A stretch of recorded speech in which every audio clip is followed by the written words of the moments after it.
My name is Taurus Young, and I thought installing a $30,000 solar panel system would be the smartest investment I'd ever made. What I didn't expect was my HOA president, Kelly Johns, treating my private electrical grid like her personal Tesla charging station. For months, I watched this woman brazenly steal thousands of dollars worth of my solar-generated electricity while threatening me with fines for unsightly panels that were perfectly compliant with county regulations.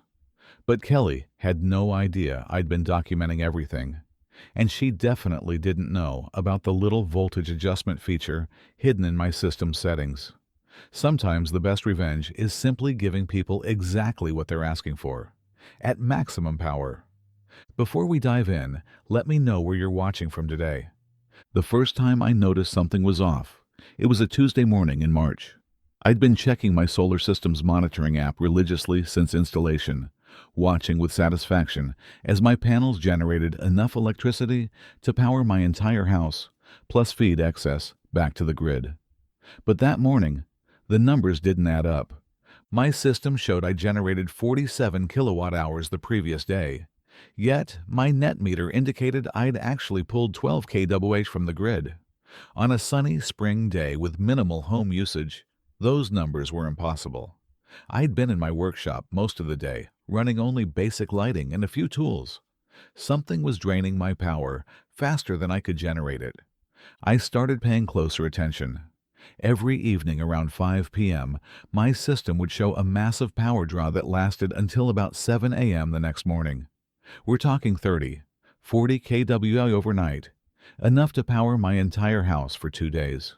My first thought was equipment malfunction, so I called Solar Max, the installation company. Mr. Young, technician Dave Martinez explained after running diagnostics remotely, your system is functioning perfectly. That power draw is definitely happening, but it's not from any malfunction. You've got something plugged in that's pulling serious juice. That's when I decided to investigate. Thursday evening, I positioned myself at my kitchen window with binoculars and waited. At exactly 5:17 p.m., Kelly Johns pulled her white Tesla Model S into her driveway next door. But instead of parking and going inside like a normal person, she did something that made my blood boil. Kelly walked directly to my side yard, where my electrical meter is located, carrying a long orange extension cord. She plugged it into the outdoor outlet I'd installed for yard work, an outlet connected directly to my solar system's output. Then, she ran that cord under the fence between our properties and plugged it into a level 1 charger for her Tesla. I couldn't believe what I was seeing. This woman was literally stealing my electricity to charge her $80,000 car, and she was doing it with the casual confidence of someone who thought they were untouchable. Over the next week, I documented everything. Kelly's routine was clockwork. Arrive home, plug into my outlet, charge overnight. Unplug before 7 a.m. She was pulling about 35 kWh per night, essentially stealing $12.15 worth of my solar-generated electricity daily. Over a month, that was nearly $400 in theft. But here's what really burned me up. 2 days after I discovered Kelly's theft, I received a certified letter from the Prairie Meadows HOA board. The subject, Violation Notice, Unsightly Solar Installation. Dear Mr. Young, the letter read, it has come to the board's attention that your recently installed solar panel system creates an unsightly appearance that negatively impacts property values in our community. You have 30 days to remove or modify the installation to comply with HOA aesthetic standards, or face fines of $200 per day. The letter was signed by Kelly Johns, HOA president. I spent the next weekend reading every single page of our HOA covenant, conditions, and restrictions. Solar panels were explicitly protected under Colorado state law, and our HOA documents had been updated in 2019 to reflect this. Kelly's violation notice was completely bogus, legally unenforceable, and deliberately intimidating. That Sunday, I walked next door and knocked on Kelly's front door. She answered, wearing yoga pants and an attitude that immediately told me this conversation wasn't going to go well. Kelly, I need to talk to you about something important, I began. I've been monitoring my solar system, And there's been some unusual power consumption that I've traced to. If this is about your tacky panels, she interrupted, save your breath. The board has already voted. Those eyesores need to go, or you'll be paying fines until you comply. Actually, this is about my electricity being used to charge your Tesla every night. The change in Kelly's expression was instant. The smug confidence flickered, replaced briefly by something that looked almost like panic, before hardening into defiance. I have no idea what you're talking about, she said. And frankly, Taurus, you're walking a dangerous line here. As HOA president, I have significant authority to make life difficult for residents who don't play by the rules. Maybe you should focus more on complying with community standards and less on paranoid conspiracy theories. She closed the door in my face. That's when I knew I was dealing with someone who wasn't just entitled. She was calculating, manipulative, and completely convinced she was above consequences. Kelly Johns had declared war on the wrong neighbor. The morning after Kelly slammed the door in my face, I sat in my home office staring at my solar monitoring app, watching in real time as my electricity was being stolen. But now, I wasn't just angry, I was methodical. If Kelly wanted to play hardball, I'd give her a game she'd never forget.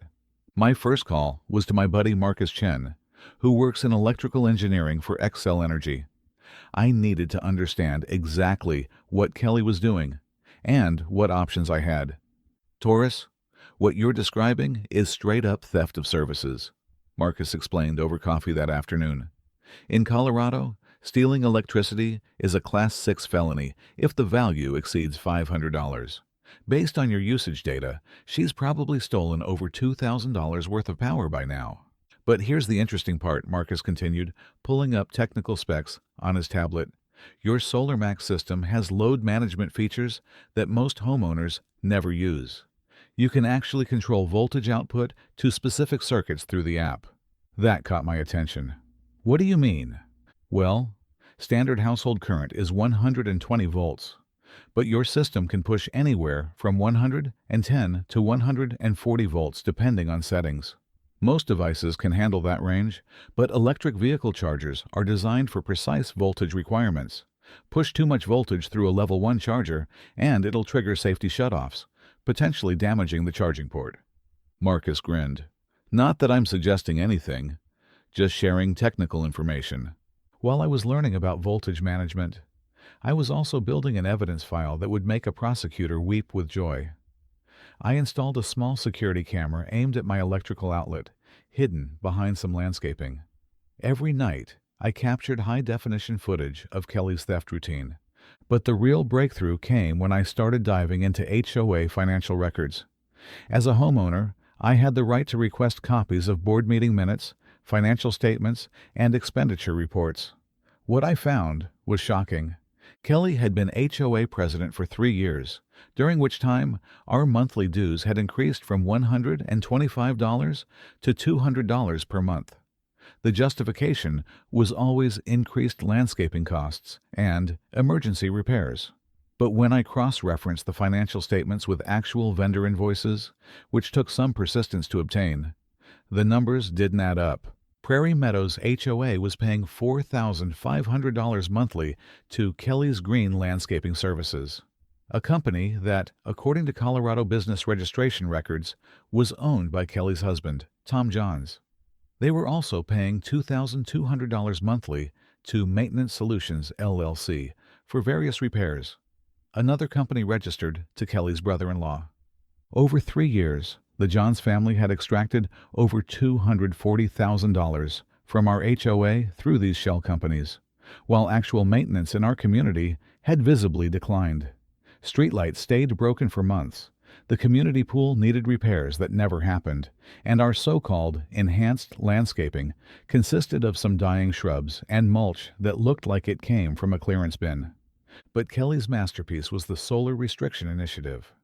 In 2023, she'd pushed through a board resolution requiring all solar installations to undergo architectural review, with associated fees totaling $1,200 per application.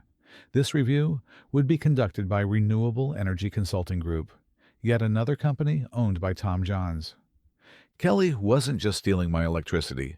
She was running a full-scale embezzlement operation, using her HOA position to funnel community funds to her family while creating bureaucratic barriers designed to discourage solar adoption that might compete with her cozy arrangement.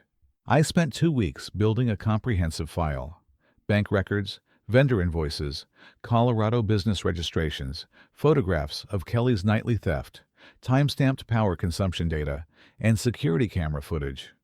But I needed allies, and I knew exactly where to find them. My neighbor, Bill Morrison, had been complaining about HOA dues increases for months. When I showed him the financial evidence, his face went red. "That scheming witch," Bill exploded. "My wife and I have been eating ramen noodles because we can barely afford the damn HOA fees, and this woman's been stealing from all of us." Sandra and Mike Peterson, who lived 3 houses down, had a similar reaction when I shared the solar fee scam. They'd been planning to install panels for 2 years, but were scared off by Kelly's $1,200 review fee.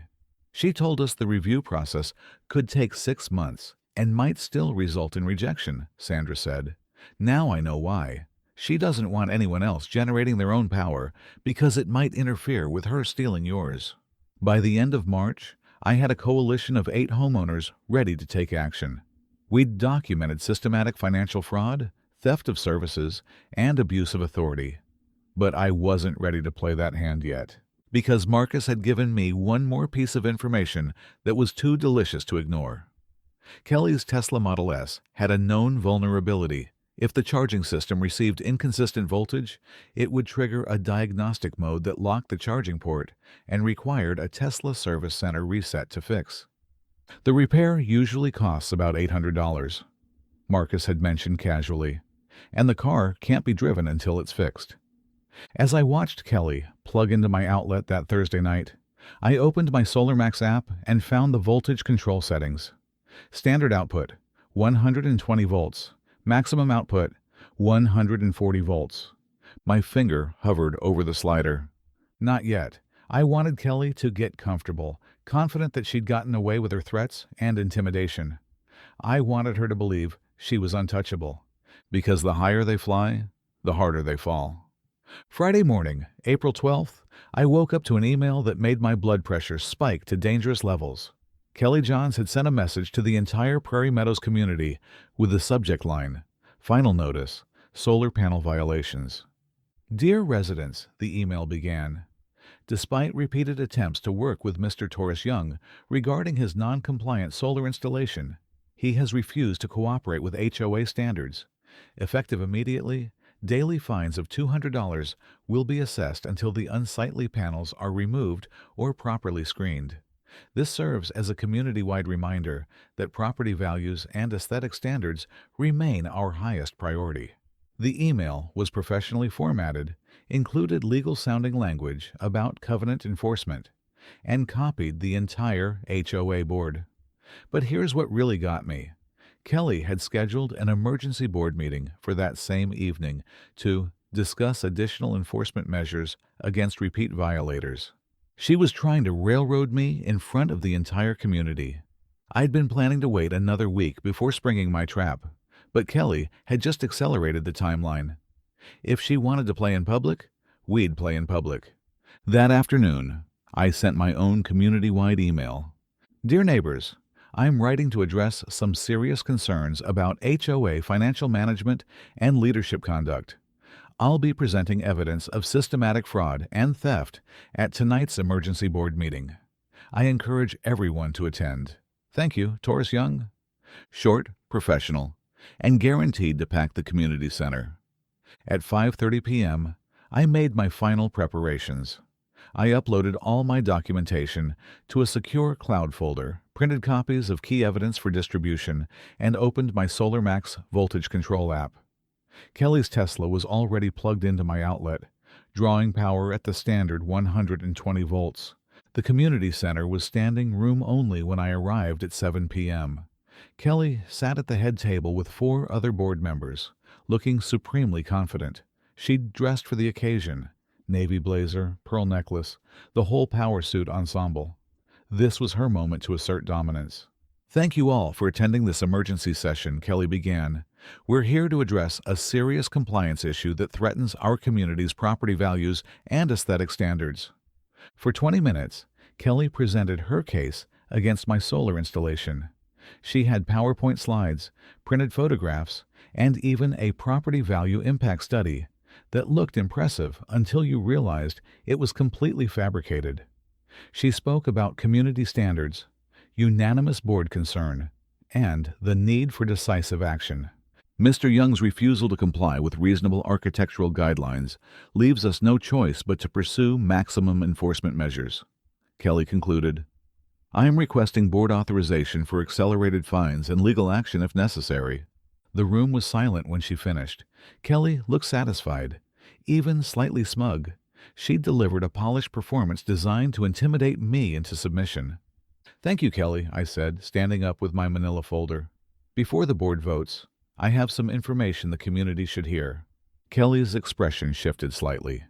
Mr. Young, this isn't an open forum. You'll have opportunity to respond after. Actually, interrupted board member Janet Walsh, Robert's rules allow for relevant testimony before votes on enforcement actions.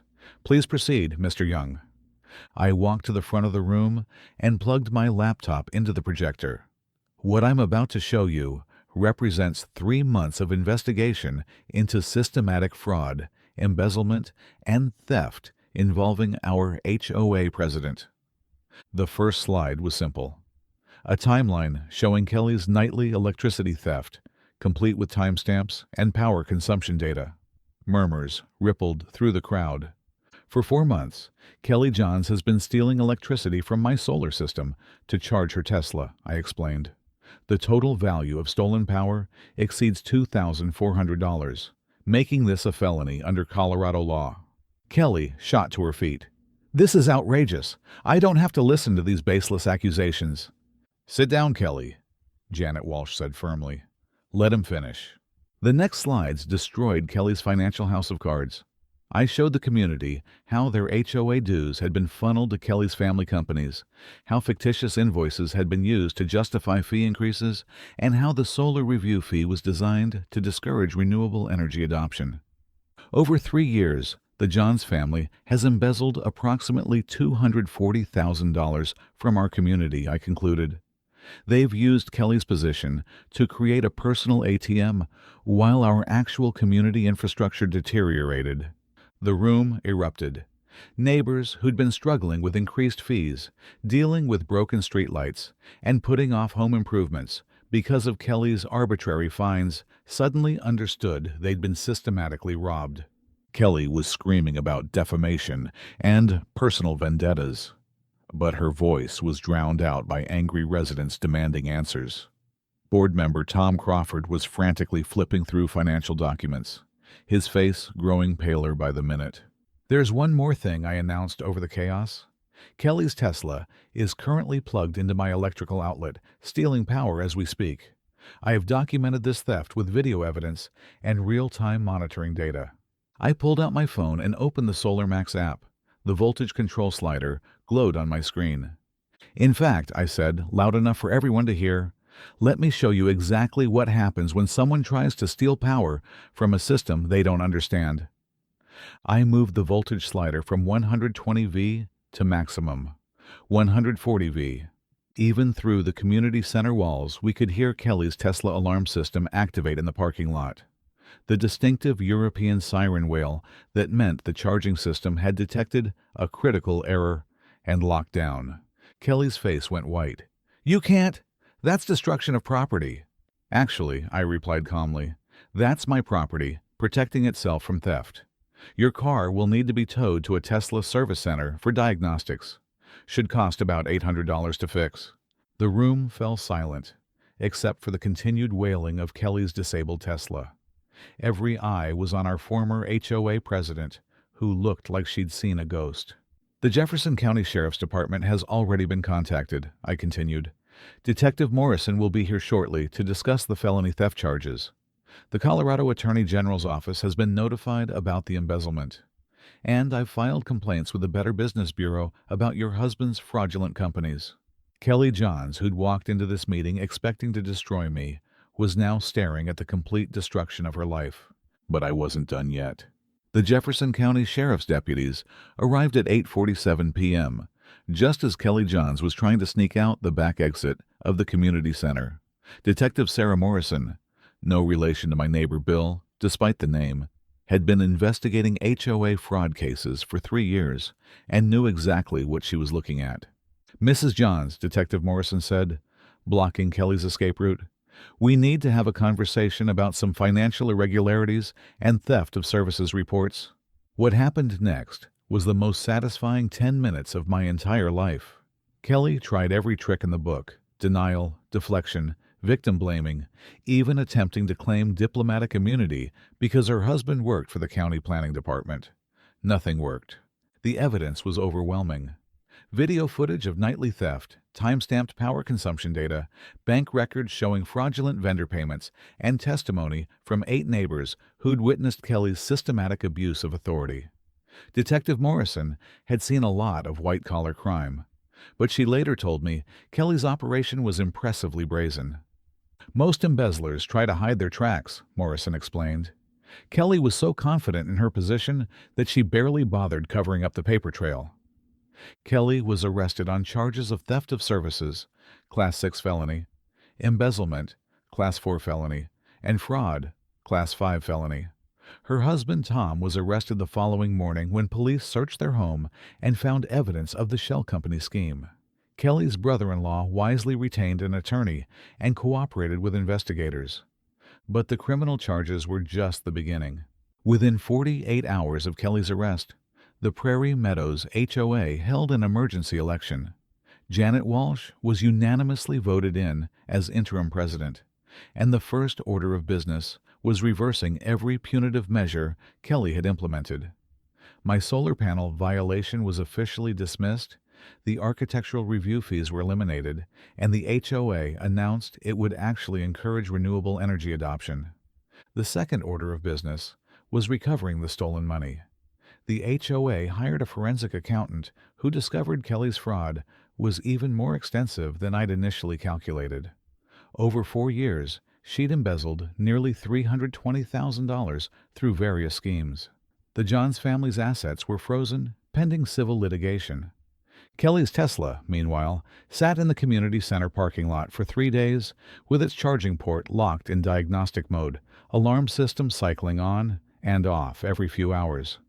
The repair estimate came to $847, and Tesla required proof of electrical system compliance before they'd fix it. Since Kelly was in jail and couldn't provide documentation that she hadn't damaged her car through illegal electrical connections, Tesla refused service. Tom Johns eventually paid for the repair, but only after posting Kelly's $50,000 bail bond. Their house went up for sale 2 weeks later. The criminal case moved surprisingly quickly. Kelly's attorney negotiated a plea deal: 3 years in state prison, 5 years probation, and full restitution to the HOA. Tom Johns received 2 years probation and community service in exchange for cooperation and testimony against his wife. The civil litigation took longer, but was equally satisfying. The HOA recovered $280,000 through asset seizure, insurance claims, and garnished wages. Every homeowner received a refund check for overpaid dues, and our monthly fees dropped from $200 to $95, the lowest they'd been in 6 years. But the best part was what happened to our community itself. With Kelly's oppressive enforcement regime eliminated, Prairie Meadows transformed almost overnight. 7 more families installed solar panels within 6 months. The community garden Kelly had banned was reinstated. Residents started actually talking to each other again, instead of walking around in fear of arbitrary violations. Janet Walsh proved to be everything Kelly wasn't: transparent, collaborative, and genuinely interested in improving our neighborhood rather than exploiting it. Under her leadership, we implemented electronic voting for HOA decisions, quarterly financial reports, and a homeowner bill of rights that prevented future abuse of authority.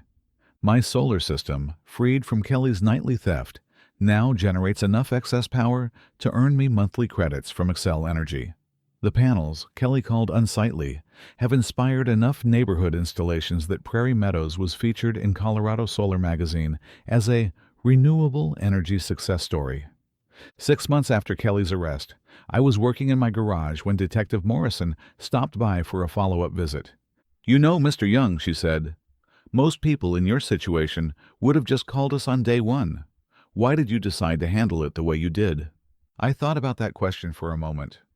Kelly had spent years convincing everyone she was untouchable. If I just reported the electricity theft, she might have gotten a slap on the wrist and found new ways to retaliate. I needed to expose the entire system. Detective Morrison nodded. "Well, your documentation work made our investigation incredibly easy. Kelly's looking at serious prison time, and other HOAs in the county are reviewing their financial oversight procedures because of your case." As she drove away, I looked up at my solar panels gleaming in the afternoon sun, generating clean energy without anyone stealing it. My monthly electric bill was negative $67. My home's value had increased thanks to the renewable energy installation. And my community was finally free from a tyrant who'd thought she could abuse her neighbors with impunity. Sometimes justice isn't just about punishment. It's about proving that bullies aren't as powerful as they pretend to be. Kelly Johns learned that lesson the hard way, at maximum voltage. The last I heard, she was working in the prison laundry, earning 23 cents an hour to help pay off her restitution debt. Her Tesla was repossessed after 3 missed payments. My solar panels are still generating power every single day, and every kilowatt hour reminds me that some fights are absolutely worth having. They thought they'd broken me. They were wrong. Follow to see what they try next.